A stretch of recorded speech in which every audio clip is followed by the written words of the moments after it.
¿Cómo andan todos? Todos y todas. ¿Cuántos están viniendo acá por primera vez? 1, 2, ¡wow! Un montón. Bueno, voy a tener que presentarte de vuelta, Clidia. Soy médico, estudié con Clidia, éramos compañeros en la Universidad Adventista del Plata. Después ella se preparó en lo que es la especialidad de psiquiatría. ¿Se escucha bien o con mucho eco? Y hizo la especialidad después en neurociencias en la Universidad de Maimónides.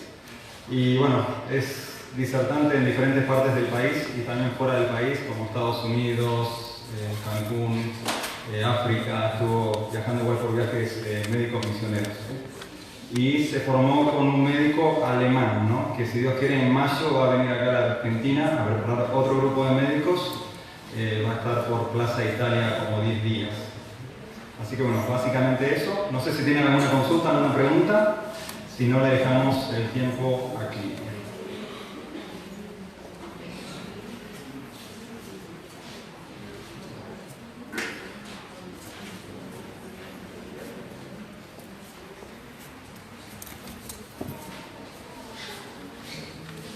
Muy buenas noches. Nuevamente un gusto estar con ustedes aquí en la segunda noche de este seminario sobre ¿cuál es el tema? Ansiedad, estrés, depresión. Y anoche veíamos una larga lista de efectos que puede tener el estrés, ¿no es cierto? De paso el estrés, decíamos, es a su vez un trastorno de ansiedad, están como medio mezcladitos ahí todos. Así que si resolvemos esto, podemos llegar a resolver la larga lista que veíamos anoche, ¿no? Ahí se oye mejor. Bien. Vamos a hacer un breve, vi muchas manos de gente que está esta noche por primera vez. Vamos a hacer un breve repaso y antes de hacerlo les cuento que el modo como está estructurado esto es paso a paso, ¿sí? Yo entiendo que cada uno tiene sus actividades y sus cosas, pero sepan que si una noche no vienen, les va a costar un poquito más seguir el tema la siguiente vez porque está hecho en un paso a paso. Es como matemática, ¿no? Aprendo a sumar, después a multiplicar, después a hacer operaciones más complejas. Y aunque parezca muy simple, pero les aseguro que poco a poco se van sumando varias cosas simples y si nos perdemos por ahí se puede poner un poquito más complejo. No importa, siempre podemos repasar. Vamos a hacer entonces un breve repaso con filminas, con diapositivas sobre lo que vimos ayer.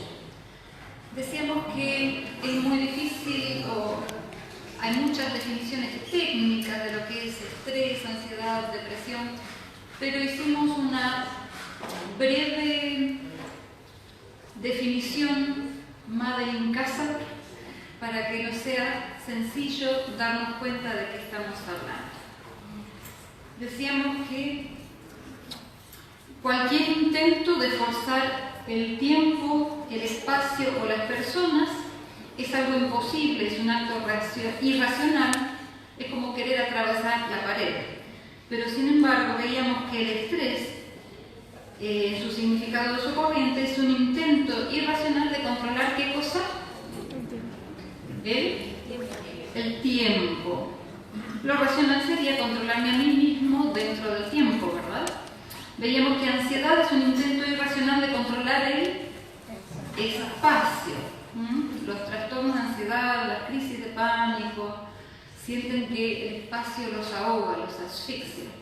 Si uno mide la concentración de oxígeno en la sangre de las personas mientras está teniendo un ataque de pánico, está perfecto, saturan la saturación de oxígeno, medimos, y saturan lo más bien, como cualquier otra persona, están respirando bien, pero las personas sienten que el espacio se les achica, que los oprime, que no pueden respirar.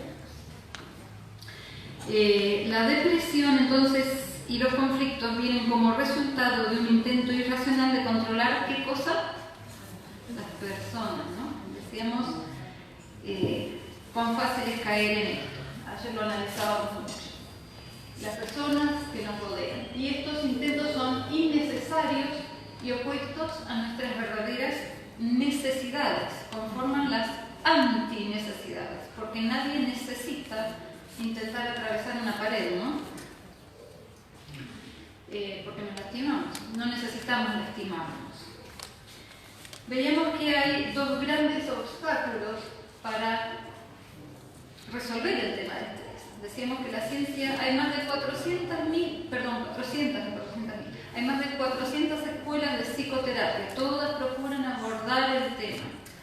Hay muchos fármacos, pero yo siempre digo que cuando hay tanta cantidad de supuestos remedios, ¿por qué es? Porque ninguno sirve. Cuando hay que hacer nuevos y nuevos y nuevos, porque no están dando resultados, ¿sí? Los dos grandes obstáculos para resolver el estrés y la ansiedad y la depresión son, número uno, un desconocimiento y número dos, una incapacidad. Y veíamos desconocimiento o falta de conocimiento ¿de qué? De uno mismo, ¿sí? Falta de conocimiento propio, de la estructura del ser humano, del funcionamiento de las estructuras integradas, es decir, de cómo funciona la integración entre la mente y el cuerpo, y de las leyes que rigen el funcionamiento. Todo lo que funciona tiene leyes. Yo sé que esto puede sonar un poco técnico, sobre todo los que nos han estado anoche y se han perdido, no han escuchado los casos que iban ejemplificando cada una de estas cosas, ¿no? La incapacidad entonces consiste en nuestra incapacidad de controlarnos a nosotros mismos, nuestros pensamientos, nuestras propias acciones.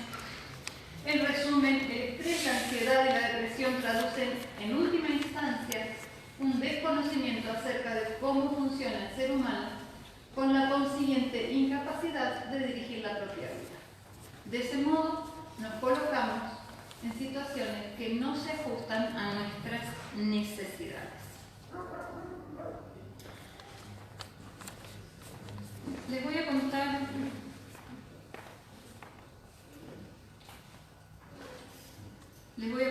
una historia, un caso clínico,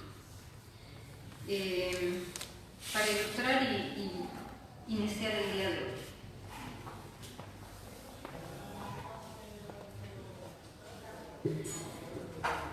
Me acuerdo que fue un 29 o 30 de diciembre, era el último día del año que yo trabajaba, no era 31, porque el 31 en general es feriado.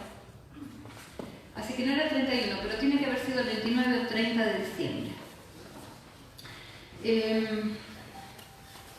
Entró al consultorio una señora por primera vez, una señora en sus medianos 50 años, mediados 50 años, 54, 55, más o menos. Les puedo asegurar que cuando la vi me produjo tanta tristeza. ¿Han escuchado ese dicho que a veces usamos que cuando alguien está muy delgado que es piel y hueso? Bueno, era realmente esto lo que yo veía entrar en el consultorio. Una señora, yo no podía creer cuando me dijo la edad, para mí tenía muchos más años, muy delgada. Ojeras que le llegaban casi hasta los labios, muy demacrada. Claro aspecto de depresión, ¿no? Su cabello mal entrazado, mal arreglada, su tono de voz, sus movimientos enlentecidos.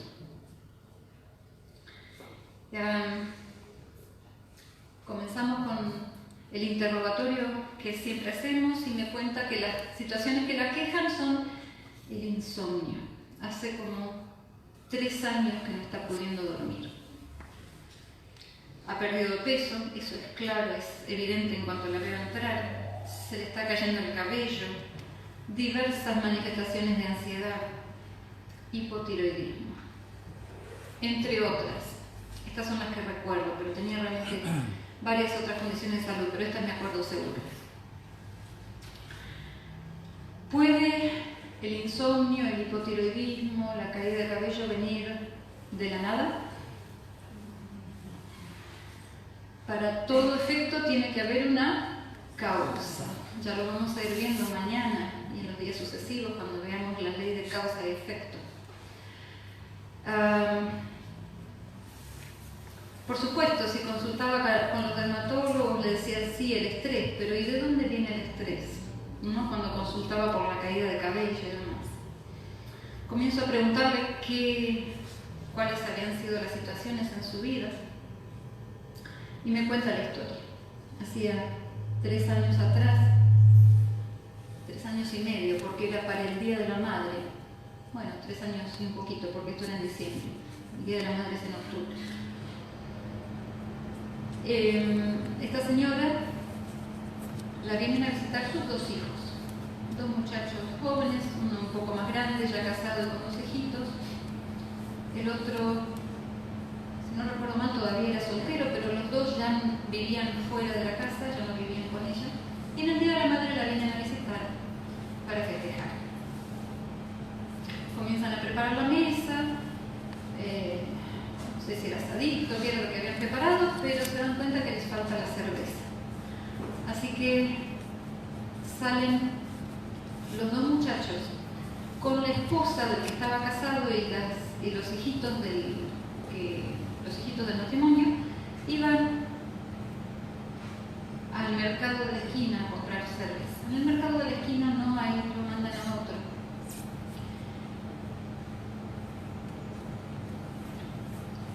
Algunas cosas pasaron entre medio, pero son de importancia menor. Lo cierto es que cuando salen, los 2 muchachos, los 2 hermanos, porque la esposa y los 2 niñitos habían quedado en el auto, estacionados frente al mercadito. Cuando salen los 2 muchachos, otro joven que estaba en la vereda, sin previo aviso, sin conocerlo, sin nada, saca un arma y a quemarropa les dispara a los 2. Y con diferencia de 5 minutos mueren los 2.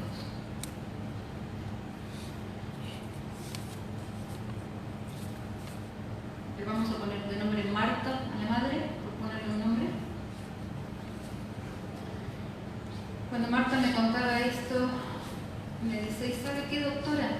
Yo, desde que murieron mis hijos, bueno, o el día que murieron, el día que se hizo el sepelio, me medicaron muchísimo, me dieron muchas ansiolíticos, mucha medicación para que yo pudiera estar en el sepelio, pero después que se me pasó el efecto de esos ansiolíticos no volví a tomar nada y nunca falté a mi trabajo.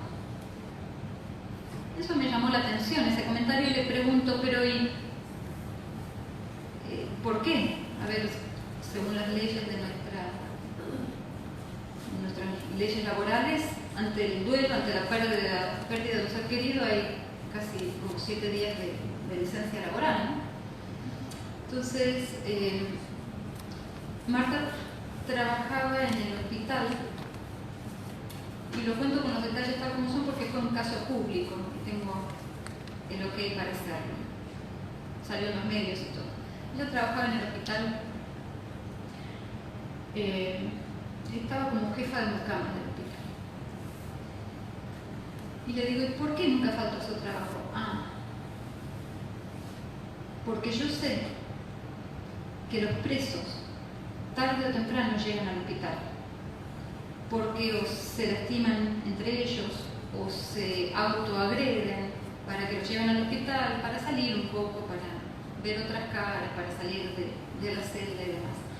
Yo sé muy bien que los presos en algún momento llegan al hospital, llegan a la guardia.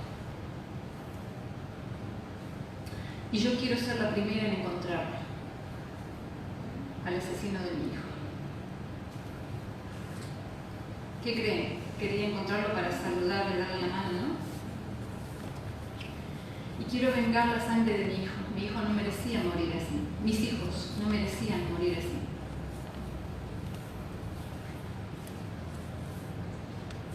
Yo, desde el área profesional, tenía que chequear ciertas cosas, si estaba realmente en contacto con la realidad o no, y le digo, Marta, ¿usted sabe, es consciente de que lo que usted está pensando hacer no está bien? Sí, lo sé perfectamente, me dice. Es más, mi plan es, en el momento que yo lo pueda matar, en cuanto lo haga, me voy a cruzar, porque enfrente del hospital está la comisaría, y me voy a entregar, porque yo sé que no está bien.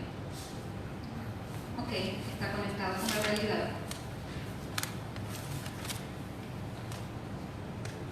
Pero ¿sabe qué, doctora?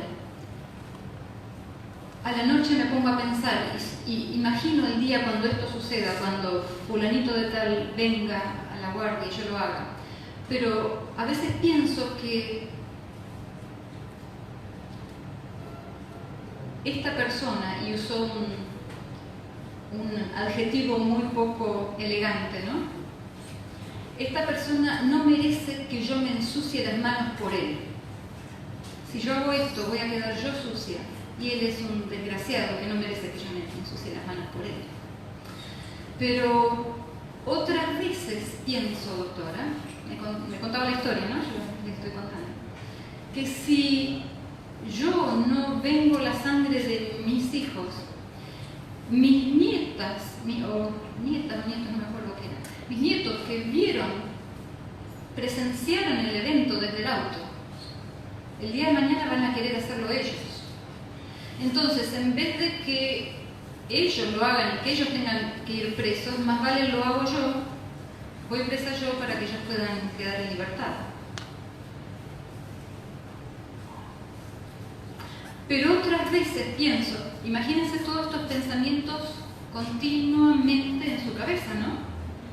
¿Alguien podría dormir con estas cosas en su mente?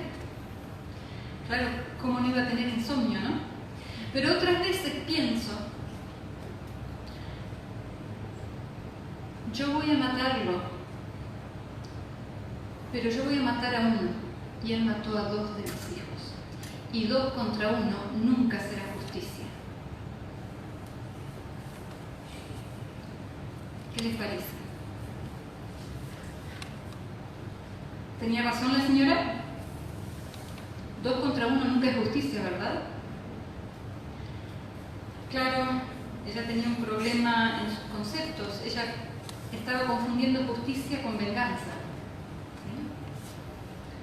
La justicia, ¿qué demanda la justicia en el caso de una madre que perdió 2 hijos? La verdadera justicia, ¿cuál sería? Nada más ni nada menos que devolverle esos 2 hijos.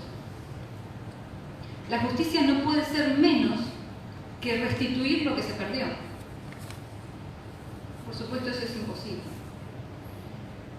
Pero entonces, lo otro que ella cree que es justicia, en realidad es venganza, ¿sí? En su mente es justicia. Más allá del concepto que ella tenga, acertado o errado respecto de qué es justicia, lo cierto es que la justicia es una necesidad del ser humano. Y la prueba está que si tu necesidad de justicia, aunque la entiendas mal, no está satisfecha, no puedes dormir, no puedes comer, te funciona mal la tiroides y tenés una serie de problemas, muchos más que ella tenía, problemas metabólicos.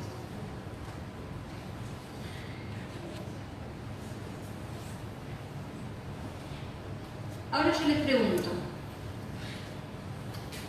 ¿recuerdan? Nos colocamos, cuando queremos forzar cosas que no podemos, ¿qué trataba de forzar ella? De algún modo, ¿sí? Forzar a quien mató a sus hijos a pagar lo que hizo. ¿Es posible? No, no es posible porque no hay manera de que sus hijos vuelvan a la vida. Pero ella intentaba, ¿no? Intentaba un imposible, un irracional. Al hacer esto, se colocan en una situación que no se ajusta a las necesidades. ¿Es la justicia una necesidad para el ser humano? ¿Puedo ver las manos de los que creen que sí? ¿Hay alguno que cree que la justicia no es una necesidad para el ser humano? ¿No? ¿No veo ninguna mano? siguiente pregunta. ¿Qué parte del ser humano necesita justicia? O se la pongo de otra manera. Les contaba que Marta había perdido de peso, ¿sí? Y se había adelgazado muchísimo. Casi no tenía masa muscular, casi no tenía tejido adiposo. ¿Qué parte del tejido adiposo, qué parte de las células grasas, qué parte de los músculos de una persona o de Marta se enteró de la situación y de que Marta tenía sed de justicia?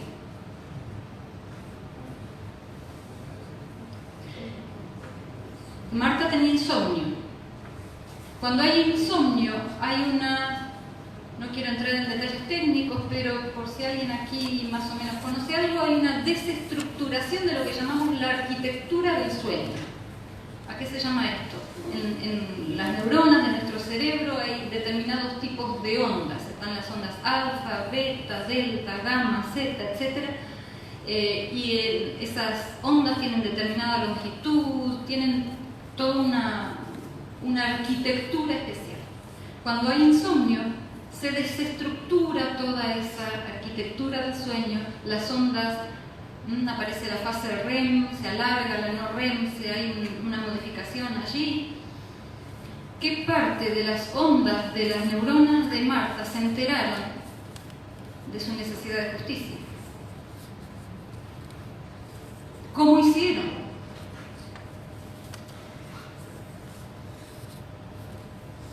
¿Entienden? Ahora van a ir entendiendo por qué yo les decía que la causa del estrés es un desconocimiento, y la causa de estrés, ansiedad y depresión es un desconocimiento del ser humano. Porque espero que todos estén de acuerdo conmigo que ni los músculos, ni las neuronas, ni las células del tejido graso, ni la glándula tiroides de Marta se enteraron jamás de lo que le había pasado a Marta, ni de su falta de justicia, ¿no? ¿O puede acaso una neurona enterarse de que me faltó justicia? La neurona no es nada más que un conjunto de carbono, hidrógeno, oxígeno y nitrógeno, elementos químicos interactuando juntos. ¿Qué noción pueden tener los elementos químicos de lo que es justicia o injusticia?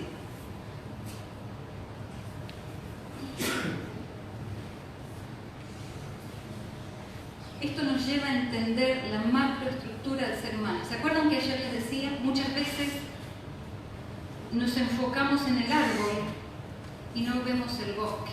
En el ser humano esto quiere decir, nos enfocamos en las células del ser humano y no vemos el bosque, no vemos la mayor composición del ser humano. ¿Qué quiero decir? No hay ninguna célula que necesite justicia. No hay ninguna célula que necesite afecto.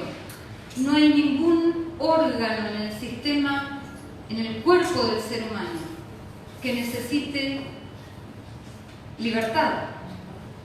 ¿Pero es la libertad una necesidad para el ser humano o no? ¿Es una necesidad chiquitita o una necesidad grande? ¿Cuántas situaciones de estrés, ansiedad y depresión vienen por falta de libertad? No les pido que me den un número, pero ¿son conscientes de que muchos?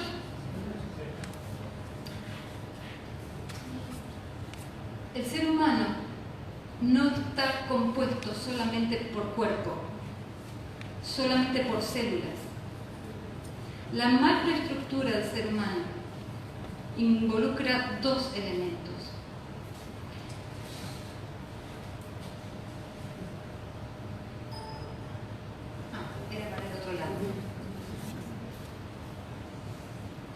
Las necesidades del cuerpo, ¿sí? A Marta le faltaba, estaba deshidratada. No, en realidad ella bebía agua normalmente. Sí, le faltaba un poco de nutrición, sí, no podía comer, estaba bastante, muy delgada, yo les contaba. Ahora, ¿esa falta de nutrición era causa o consecuencia de otra cosa? Era consecuencia, claramente. Antes de la muerte de sus hijos ella tenía como 20 kilos más. ¿Sí? Estas son necesidades del cuerpo del ser humano. Básicamente podemos tolerar que no estén tan bien estructuradas, ¿sí? Si de repente, ahora en este momento yo estoy con sed, tendría que haber tomado un poco más de agua antes de empezar. Pero bueno, me aguanto la sed, no pasa nada. El cuerpo necesita agua. ¿Cuántos litros de agua por día? 2, 2,5, 3, depende de las actividades de cada uno, entre 2 y 3. Luz del sol, ¿cuántas necesitamos por día? 15 minutos de exposición directa a la luz del sol, no a través de la ventana, sino de la piel recibiendo el sol. Necesitamos aire. ¿Cuánto tiempo podemos pasar sin aire? 2-3 minutos y ya hay daño neuronal severo, ¿sí? Aire puro. ¿Qué pasa si decidimos colocarnos una bolsa plástica en la cabeza y atarla? ¿Vamos a sufrir las consecuencias de las leyes de la naturaleza o no? ¿Sí? Necesitamos una nutrición adecuada a nuestra edad, a nuestra actividad laboral, a nuestras necesidades especiales. Nuestro estómago, nuestros riñones necesitan todo esto, ¿sí? Necesitamos una temperatura apropiada, todas las células de nuestro organismo necesitan una temperatura apropiada. Pero como yo les decía, yo no he encontrado que ninguno de los sistemas del cuerpo, ni los músculos, ni las articulaciones, ni el sistema renal, ni el sistema reproductivo, necesita justicia. ¿Sí? Mis queridos, el ser humano no se compone solo de cuerpo. La macroestructura del ser humano es la de 2 elementos que interactúan juntos. La justicia es un elemento físico-químico. ¿Puede alguien escribirme la fórmula de la justicia? Acá ¿hay alguien que estudie química acá? No. Y como no es un elemento físico-químico, no es una necesidad del cuerpo que está formada por elementos físico-químicos, pero sí es una necesidad del hombre, del ser humano, pero no de la parte física del ser humano, sino de la parte espiritual del ser humano. ¿Sí? Afecto, podemos escribir la fórmula química de afecto, sin embargo es una necesidad para el ser humano o no. Entonces tiene que ser sí o sí una necesidad, no del cuerpo, sino del espíritu del hombre. ¿Sí? ¿O puede acaso haber una necesidad sin que haya un elemento que lo necesite? Digamos, ¿puedo necesitar aire si no tengo pulmones? Imposible, ¿verdad? Si tengo una necesidad, tiene que haber un elemento que lo requiere y lo demande en mí. Confianza. ¿Les gusta la necesidad de confianza? ¿Es una necesidad o les gusta a ustedes vivir desconfiando de la gente? ¿O que la gente desconfíe de ustedes? ¿Qué tal se siente cuando alguien desconfía y cuando alguien te acusa de que le robaste esto o aquello? ¿Se siente bonito? ¿Es una necesidad o una antinecesidad la confianza? Es una necesidad.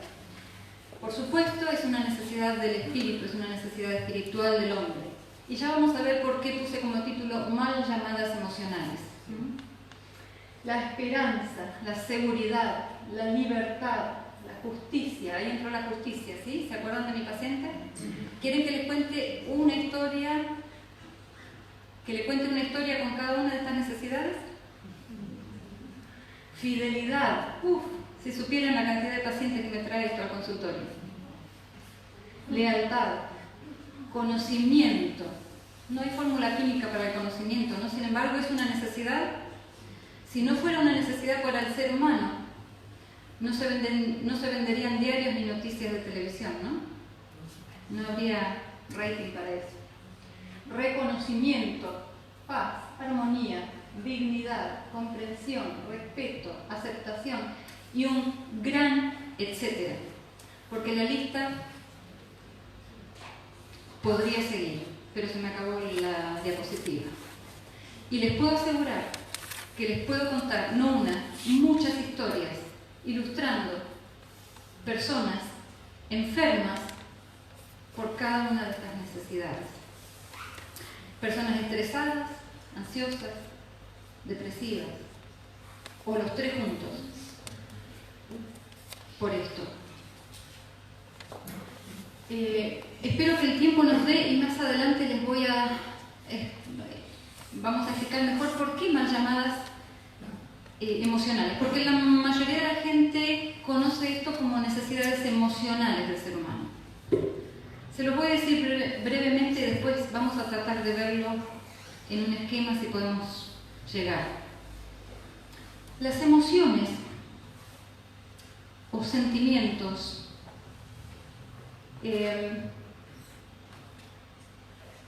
son una cuestión física. Sé que este concepto es difícil de entenderlo, pero yo les aseguro, no sé si hay aquí en el público, pero en otro público donde estuve, en otro lado, había una técnica en imágenes médicas, y ella me decía, sí, yo lo entiendo. ¿Por qué? Porque cuando se hace un estudio del cerebro del ser humano que se llama resonancia magnética funcional, o también otros estudios, tomografía por emisión de positrones y otros que son más complejos, podemos ver centros del cerebro, ¿sí?, de nuestro cerebro, pequeños núcleos que absorben más o menos glucosa, más o menos de otras sustancias, las absorben o no, y uno puede identificar y cotejar esos centros con ciertas emociones que la persona siente. Es decir, la emoción es una repercusión en el cerebro, en el sistema nervioso central. Es algo físico, ¿sí? Y las emociones las podemos crear, si se puede usar la palabra, o las podemos desencadenar con sustancias químicas.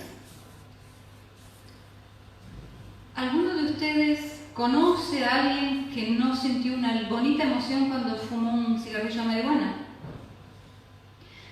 Si no se produjera una linda emoción cuando fumo marihuana, nadie la fumaría. La marihuana me puede generar una emoción. El alcohol puede generar preciosas, muy bonitas emociones o muy feas, depende, ¿no? De paso, emociones hay dos tipos, positivas y negativas, nada más. Más allá de que se lee, por allí hay literatura que, entendiendo mal la cosa, la clasifican de otra manera, pero es muy simple, son emociones positivas y negativas, o me siento bien o me siento mal. El cigarrillo produce bastantes emociones, ¿sí? Entonces, por esto les digo que son mal llamadas emocionales, porque las emociones pueden ser suplidas o pueden ser generadas con sustancias químicas. Pero, ¿puedo yo generar justicia con alguna sustancia química? Si yo pudiera, les aseguro que yo sería rica. Si yo encontrara la fórmula y pudiera hacer convenio con algún laboratorio por ahí para sintetizar, no importa el formato, puede ser pastillas, gotitas o hasta supositorios, cualquiera lo usaría.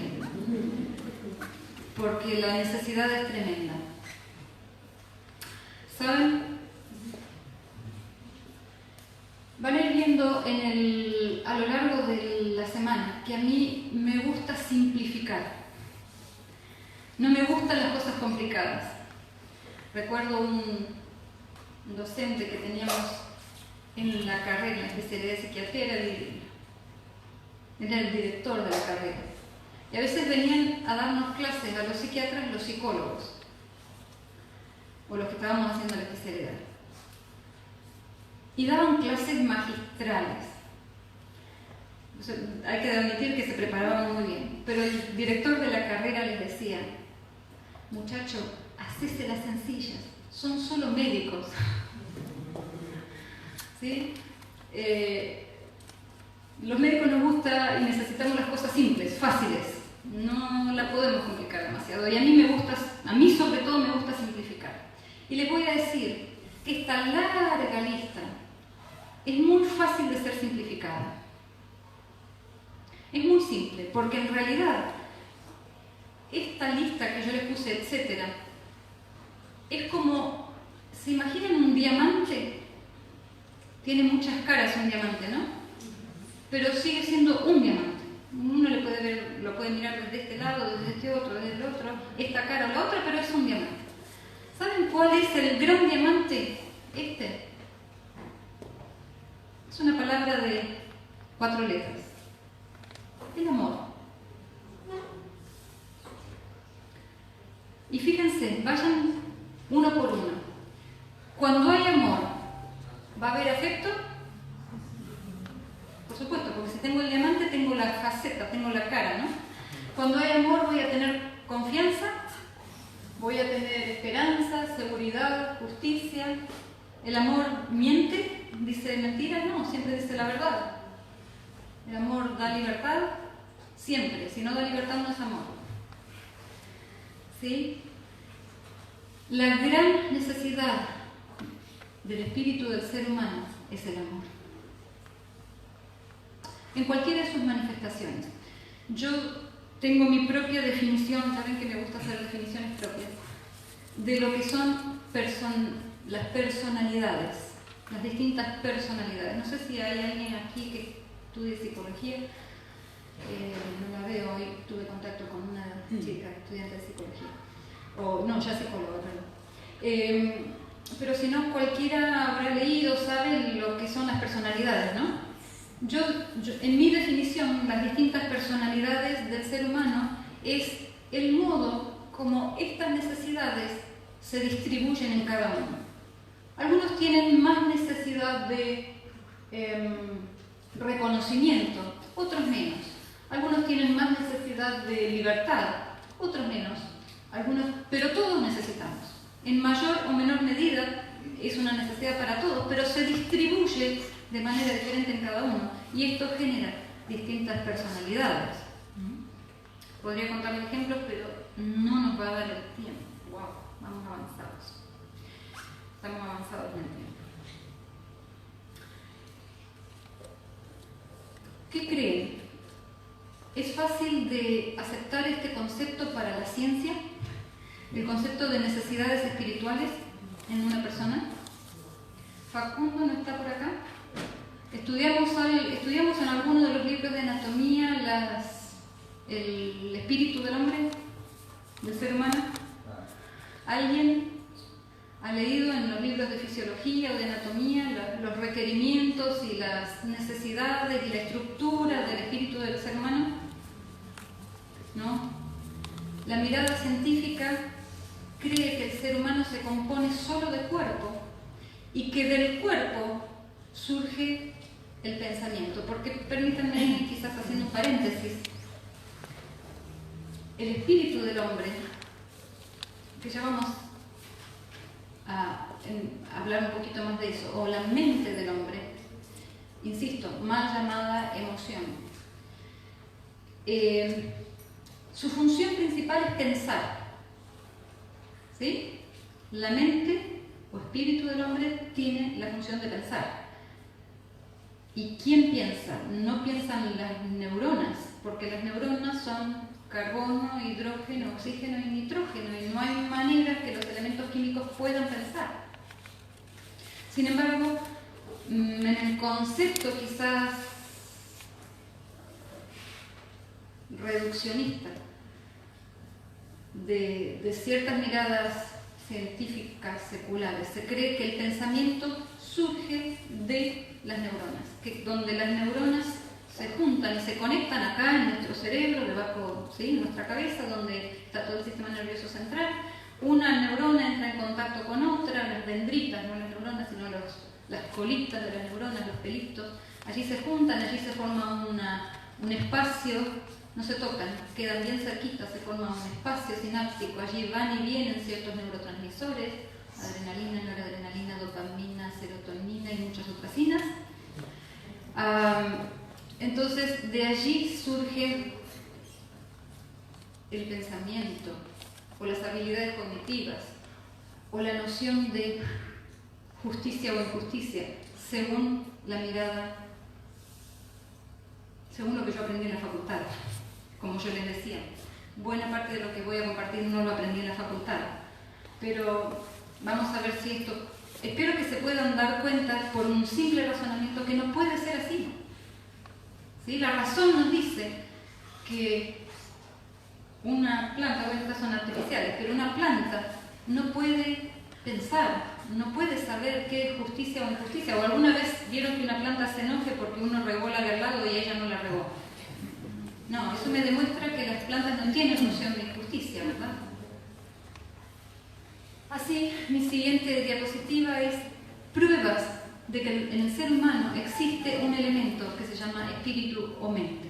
Me gusta más llamarlo espíritu porque el concepto de mente también está tan distorsionado, también lo tenemos tan asociado a cerebro, a neuronas, que nos genera bastante incomodidad. Pero el concepto de espíritu nos da más la idea de aquello que es inmaterial, de aquello que no está formado por elementos físico-químicos como está el cerebro, ¿sí? Uno de ellos, una de esas pruebas, es precisamente la existencia de necesidades espirituales. Insisto, no son necesidades emocionales, son necesidades espirituales. Y si no hubiera un elemento en el ser humano, un espíritu que demande justicia, que demande afecto, que demande libertad, que demande seguridad, no sería una necesidad para nosotros, porque el cuerpo no entiende nada de esas cosas. ¿Sí?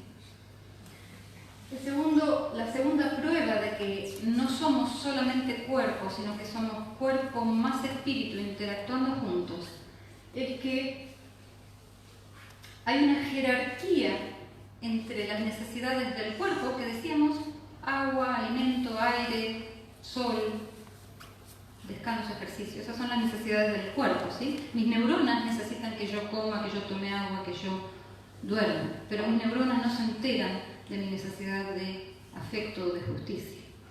Hay una jerarquía.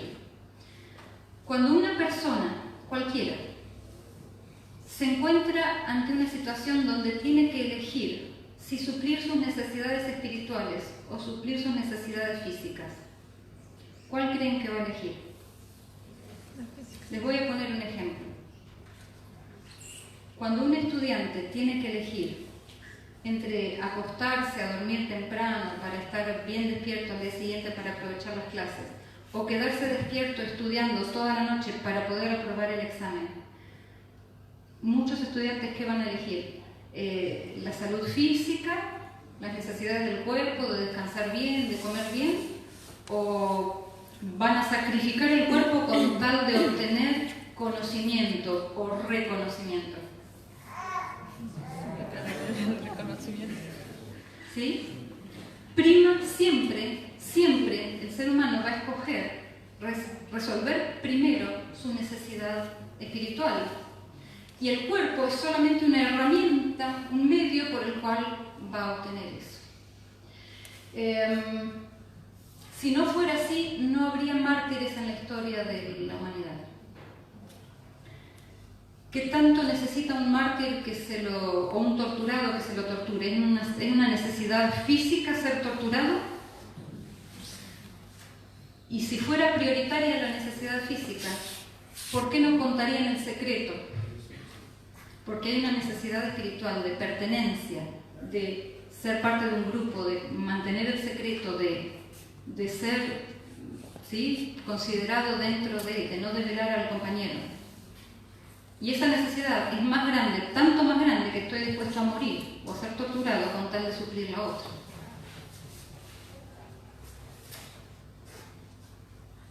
Existe una contradicción en el ser humano. ¿Alguna vez vieron alguna planta que se arranque las hojas? ¿O que un árbol que se corte el tronco solo? ¿No? Porque las plantas no tienen espíritu, no tienen conciencia. Pero ¿cuántos seres humanos nos lastimamos, nos agredimos hasta el punto de provocarnos la muerte, la automutilación muchas veces, y la autodestrucción? ¿Podría un elemento físico-químico solo lastimarse a sí mismo? Si el pensamiento fuera producto solamente de nuestras neuronas, ¿podrían las neuronas darle a las neuronas la orden de destruirse o darle la orden de destruir algo, no. Tiene que haber, hay una jerarquía y la mente del hombre o el espíritu del hombre es el que le ordena, le da la orden a la mano, hacete daño, arrancate el cabello o cualquier otra conducta autodestructiva que podamos tener. Y por último, la ley básica de la naturaleza es la prueba más contundente. Y saben, me encanta porque las leyes de la naturaleza no dan lugar a interpretación. Yo no puedo decir, y a mí me parece que es así, o a mí me parece, o este autor dijo, o este otro autor dijo, o este es el pensamiento científico, o este es el griego. No, las leyes de la naturaleza son contundentes, claras. No tenemos nada que objetar, son completamente objetivas. No hay elemento subjetivo que las interfiera, ¿sí? Y si no, piensen, supónganse que se suben 3 personas al obelisco, uno que sea, no sé, uno que sea radical, uno que sea peronista y otro que sea comunista, y los 3 se largan desde el obelisco para abajo. ¿Las leyes de la naturaleza van a tomar en cuenta qué piensa cada uno o se van a cumplir independientemente de lo que cada uno piense? ¿Sí? La naturaleza no discrimina, la naturaleza es 100% objetiva. Y ya mañana vamos a entrarnos más en esto, a ver cómo las leyes de la naturaleza nos demuestran que el ser humano tiene un espíritu. ¿Y qué creen que es más importante? O ya lo mencionamos, pero recalco el concepto. ¿Es más importante suplir la necesidad de amor del ser humano o la necesidad de comida? Por lejos lo será siempre. Por lejos lo será siempre. Pueden comer lo más sano que quieran, hacer ejercicios todo lo que quieran, irse a dormir temprano, llevar una vida muy saludable, pero si su espíritu está carente de amor, les puedo asegurar que van a estar no solo estresados y ansiosos o deprimidos, sino que también van a estar físicamente enfermos, ¿sí?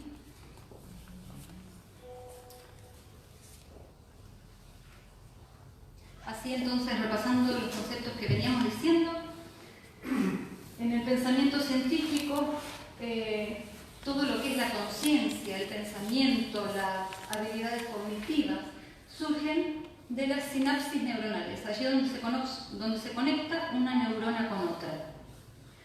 En la mirada científica secular, no lo puse allí, ¿no? Pero en la mirada científica secular, el componente inmaterial, es decir, el pensamiento, la conciencia. De paso, los neurocientíficos todavía están buscando dónde está la conciencia en el ser humano. Han montado un laboratorio hace unos años atrás sumamente completo para ver dónde se ubica la conciencia en el ser humano. Todavía lo están buscando, porque no es algo que se pueda ver y tocar, que se pueda mirar al microscopio, ¿sí? Pero el componente inmaterial del espíritu o mente se origina en el componente material. Piensan que la capacidad de pensar, de decidir, las nociones de verdad o mentira, de justicia o injusticia, surgen de las neuronas del cerebro. La visión es una visión materialista, acorde con una teoría, la teoría que da origen mayormente a la ciencia, que es la teoría de la evolución, y allí vemos que del cuerpo surge la mente o la capacidad de pensar o el espíritu, ¿sí? De pensar, de decidir, de entender qué diferencia hay entre justicia e injusticia. Se lo entiende como que proviene de las neuronas. Si esto fuera así, con darle todo lo que mis neuronas necesitan, agua, oxígeno, glucosa y vitamina B, yo tendría que estar completamente satisfecha en mi necesidad de justicia. ¿Sí? Pero la realidad nos muestra que no es suficiente. Entonces, acá tenemos otra mirada del ser humano, lo que opinaban los griegos, la mirada griega o los pensamientos de los filósofos griegos. Ellos entendían al ser humano compuesto por 3 estructuras. Ellos hablaban del alma, y decían que el alma es algo eterno, que no tenía principio ni fin, y que el alma, cuando alguien nace, queda atrapada dentro del cuerpo, y que cuando el cuerpo se muere, entonces el alma se libera y se puede realizar y vivir feliz finalmente. Pero mientras está atrapado en el cuerpo, está como oprimida, ¿no? En el concepto griego, el espíritu aparece como un elemento intermedio, mal definido, ahí como parte del alma, pero no queda claro bien qué es.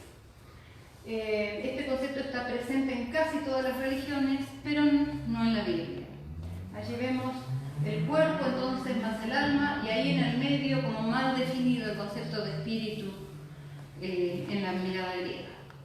Yo les decía que la macroestructura del ser humano, según el modelo que las leyes de la naturaleza nos establecen, y mañana lo vamos a explicar mejor, es el de dos elementos que interactúan entre sí dando lugar a un tercero. Es decir, un cuerpo, nuestro cuerpo, lo que vemos y tocamos, interactúa con una parte que es nuestro espíritu, que no la podemos ver ni tocar. Yo nunca vi uno, ¿sí? No estoy hablando de una sabanita blanca caminando, flotando en el aire. No estoy hablando de eso. ¿Sí? Nunca vi ni le saqué una foto ni una radiografía. Es un elemento que no se ve y no se toca. Esa es la definición de espíritu. Y la interacción de los dos da como resultado el alma. ¿Vieron cuando decimos no hay un alma en la calle? ¿Qué queremos decir? ¿Que no hay ninguna sabanita blanca flotando o que no hay ninguna persona? Que no hay ninguna persona. Este es el concepto real de alma, ¿sí? No, el alma es las dos cosas. Yo soy un alma, mi espíritu y mi cuerpo juntos, interactuando. Si de alguna manera lo podemos entender, bueno, vamos a volver atrás. ¿Vieron la molécula de agua? ¿Sí? ¿Cómo está formada la molécula de agua? De paso, ahora tenemos una gaseosa que se llama de ese modo. H2O. ¿Sí? Esa es la fórmula química del agua. Dos átomos de hidrógeno interactúan con uno de oxígeno y dan lugar un tercer elemento que ni es hidrógeno ni es oxígeno, es agua. ¿Sí? Esto es lo que pasa con el ser humano. Somos una gran gota de agua. Un elemento interactúa con el otro y da lugar a un ser humano, a un alma. ¿Sí? El ser humano no es solo cuerpo, no es solo espíritu, es la interacción de los dos. Eso es el ser humano o alma. ¿Fácil? Fácil. Pero ¿han visto qué gran confusión tenemos? ¿Han visto qué gran confusión tenemos? De paso, este es el concepto bíblico para aquellos que realmente consideran los escritos bíblicos como autoridad. Esto es lo que se presenta en la Biblia, que tomó Dios del polvo de la tierra y sopló en su nariz aliento de vida, y en el momento en que los dos se juntaron, el polvo se transformó en cuerpo, el aliento de vida se transformó en espíritu, y los dos juntos formaron el alma viviente o el ser vivo o el ser humano. Bueno, hasta allí vamos. A ver, voy a pasar un poquito más allá. No, quiero avanzar en esto para ir acá. Un ejemplo más que nos va a ayudar a entender. Y perdonen que esto es un poco técnico, pero queridos, si no entendemos esto, no podemos entender la causa del estrés y la ansiedad. ¿Sí? Porque el estrés y la ansiedad no tienen que ver con que te falte agua, que te falte oxígeno o que te falte magnesio ni potasio. ¿Sí? Bueno, eso puede generar estrés oxidativo, ¿no? Pero no es el estrés, la ansiedad y la depresión causado por sustancias químicas, sino por la acción de nuestro espíritu. Eso es lo que nos genera el estrés y la ansiedad, ¿sí? Y la depresión. Ilustraciones de la interacción entre espíritu y corteza cerebral. De paso, ¿saben que, bueno, yo soy psiquiatra? Tarde, ya cuando me estaba por recibir, descubrí qué quiere decir psiquiatra. Psiquiatra es una palabra compuesta por dos, psique y iatros. Iatros, etimológicamente en griego, iatros quiere decir médico, y psique quiere decir alma, médico del alma. ¿sí? Por eso considero que todo esto es realmente muy pertinente a nuestro campo.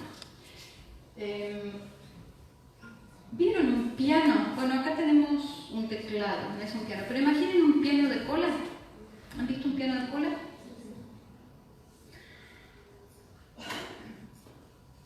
El teclado vendría a ser la corteza cerebral, es la capita más externa de nuestro sistema nervioso central, muy delgadita, 2-3 milímetros, que recubre todo el sistema nervioso central.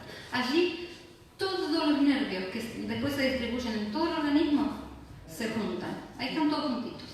Así como en el teclado están todas juntas las notas, ¿no? Yo toco ahí en el teclado y ¿dónde suenan? Allá en el fondo, en un piano de cola, allá lejos se toca. Bien, el teclado entonces sería como la corteza, ya vamos a ver el esquema. Las cuerdas serían los nervios. Vieron que de las teclas salen unas cuerdas que van al martillo y en algún punto incluso se cruzan en un piano de cola. Bueno, lo mismo pasa con los nervios en el ser humano. Los que salen del hemisferio izquierdo se cruzan y inervan nuestro brazo y nuestra pierna derecha, y los que salen del hemisferio derecho del cerebro se cruzan al otro lado e inervan nuestra pierna y nuestro brazo izquierdo. Los nervios van y vienen, llevan información desde la corteza, de la capa más externa, allí donde se integra toda la información, le llevan la información hasta los pies, y de los pies suben hasta la corteza del nervio. De modo que si vos te acercas mucho a una estufa, enseguida tus nervios van a sensar el aumento de temperatura, le mandan la información al cerebro, a la corteza cerebral la organiza, la mente, el espíritu del hombre organiza toda esa información, baja la información y le dice retira la mano porque te vas a quemar. ¿Sí? La información fue y vino en cuestión de milisegundos por circuitos eléctricos en los nervios de la persona. Entonces, el piano es esto, ¿no? La corteza, los nervios. ¿Vieron alguna vez un piano que se toque solo? ¿Puede un piano tocarse solo? Necesita un pianista, ¿sí? Necesita alguien que active la corteza cerebral. Ese pianista es la mente o el espíritu del ser humano, ¿sí? El que toca las teclas, por decirlo así, que en realidad son las neuronas de nuestra corteza. Allí interactúan, ¿sí? En la interacción de la corteza con la mente del ser humano o espíritu del ser humano, allí está el alma y allí se produce la música. Para que haya música tiene que haber piano y pianista, ¿no? Si el pianista no tiene piano, ¿cuánta música puede hacer? Nada. Y el piano sin pianista, ¿cuánto puede sonar? Nada. Tienen que interactuar los dos para que haya música. La música es el ser humano, es el alma. ¿Sí? Y el otro ejemplo es el de un tablero eléctrico.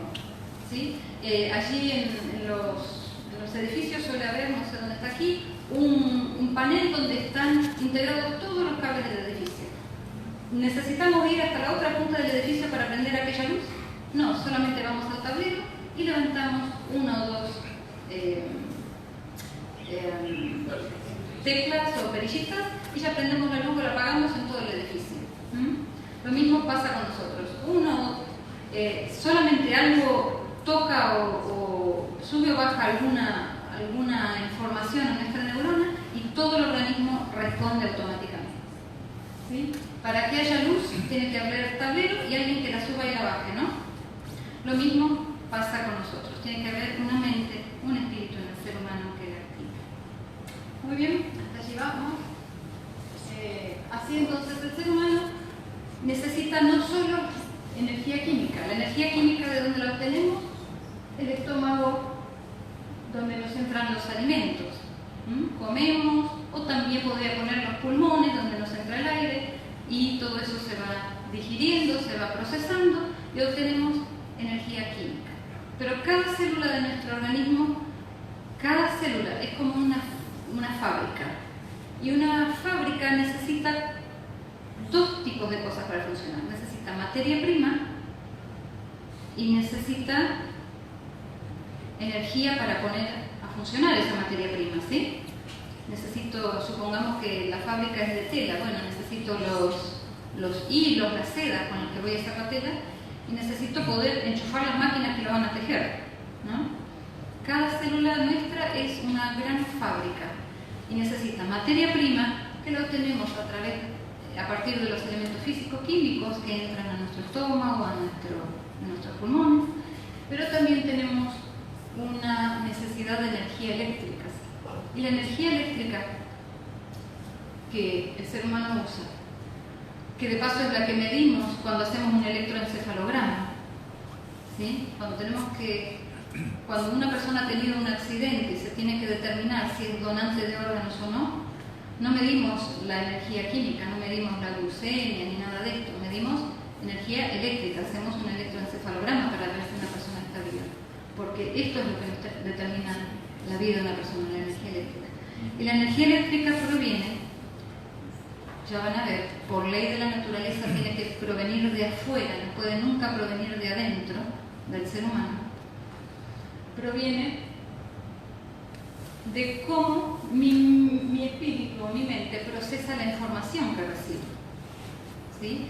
Si yo recibo la información de que mi mano, de que la temperatura se está, si yo acerco la mano a una estufa caliente, como decíamos recién, y los nervios transmiten la información a la corteza la procesa y dice, la temperatura está muy alta, tenés que retirar la mano, la corteza va a dar la información, recibe la información, la mente la procesa y da nuevamente la orden para que se retire la mano, ¿sí? Así, a partir de la información que vamos recibiendo, el espíritu la va manejando, la mente del hombre la va procesando y se producen pequeños impulsos eléctricos que son los que hacen que los músculos se muevan. Si no estuvieran esos pequeños impulsos eléctricos, los músculos no se moverían, las glándulas no producirían sustancias, los músculos de las arterias no se contraerían, no tendríamos presión arterial. Todo nuestro organismo requiere de energía eléctrica que viene a través de las decisiones que tomamos en nuestra mente o espíritu. Y hasta acá vamos terminando. ¿Muy difícil? Yo sé que son cuestiones técnicas, pero ¿cómo le explico? Piensen ustedes, pónganse en los zapatos de la persona que veíamos al comienzo, de Marta. ¿Cómo le explico a Marta que su espíritu tiene necesidad de justicia? Primero tengo que explicar que el concepto está equivocado de justicia, ¿no? Porque ella quería venganza. Pero ¿cómo le explico cómo lo tiene que suplir si no sabe ni siquiera que tiene necesidad de eso? ¿Sí? ¿Cómo le puedo explicar que su estrés, su ansiedad, su depresión se deben a que tiene déficit de algo si ni siquiera sabe que una parte de sí necesita eso? ¿Sí? Entonces es muy importante que nos entendamos que no somos solo cuerpos, sino que tenemos necesidades espirituales que deben ser suplidas. Y ya vamos a ir viendo cómo deben ser suplidas, porque ahí está la clave para el estrés y la ansiedad y la depresión, en cómo vamos a suplir esas necesidades. ¿Sí? Espero que puedan dormir esta noche, que no tengan mucha desestructuración en la arquitectura REM y no REM, y que se lleven material para pensar. Ya van a ver, mañana vamos a hablar nuevamente sobre la importancia de poner el fundamento de las leyes de la naturaleza. Porque yo entiendo que estos conceptos son por ahí muy distintos de lo que podamos haber visto, pero todo esto está fundado sobre leyes de la naturaleza. No hay nada subjetivo. Es el modelo del ser humano que más se ajusta a cómo todo funciona en la naturaleza. Así que les deseo unas muy buenas noches y nos estaremos viendo mañana a la misma hora en este lugar.